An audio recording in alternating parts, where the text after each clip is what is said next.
Here is a must-have that every investor should have in their long-term energy portfolio. Dan, this is actually interesting to talk about because it's been a while that we've said this is something you need to be long in the energy space. Yeah, pipelines. And we've talked about these many, many times in the past. And I'd say, pipelines aren't for your grandfather anymore. Right. I mean, generally, we've looked at pipelines as these kind of dividend-producing things like utilities that you want to have, but is a very defensive kind of stock play. But, you look at companies, for example, like Williams, which was part of a failed bid by Energy Transfer Equity to come and buy them earlier in the week. And you watch their chart over 5 years. And remember, Williams was one of the failed natural gas companies going back in the early part of the 2000s that's kind of re-energized itself as an infrastructure play. I mean, it's sort of taken away a lot of its energy-producing assets, its natural gas stuff, and kind of concentrated on pipes. And it's done a tremendous job doing that. It's been nothing but a straight-up run for the past 5 years. And it's one of several pipeline companies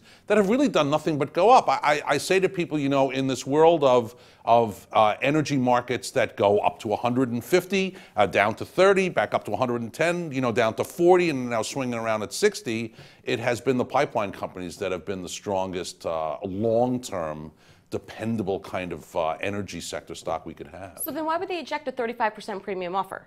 Because it's not enough. The truth is that Williams is one of the very, very few, and I've owned it for years, but it's one of the very, very few that has developed a very niche area in pipes, very much the southern niche that runs through Texas and up to the Appalachians in the Northeast. It's a lovely pipeline sector. So Energy Transfer needs them. Well, it would be useful in two ways. One, it adds to their southern portfolio, which they could really use, but it also forces them into this kind of Class C restructuring that we saw Kinder do. So in both ways, this is something that Energy ETE needs, and Williams would be crazy to let them come in. The truth is, Williams is a better company than Energy. They should be the buyer. But this is a key theme that you speak about in Shell Boom, Shell Bust, your book that just came out, where we see the producers have to consolidate. And just like the producers, the pipelines have to consolidate as well because they need to expand. It is. It is a theme that we're going to see through the next several years. It's what makes companies like Williams really good. Another one I would say just has to continue to expand. The infrastructure spend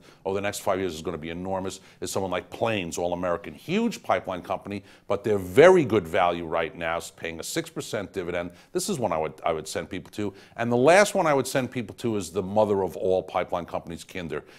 Richard Kinder has always been to me the god of pipelines. He's always made the right move. Restructuring as a C Corp in August of 2014.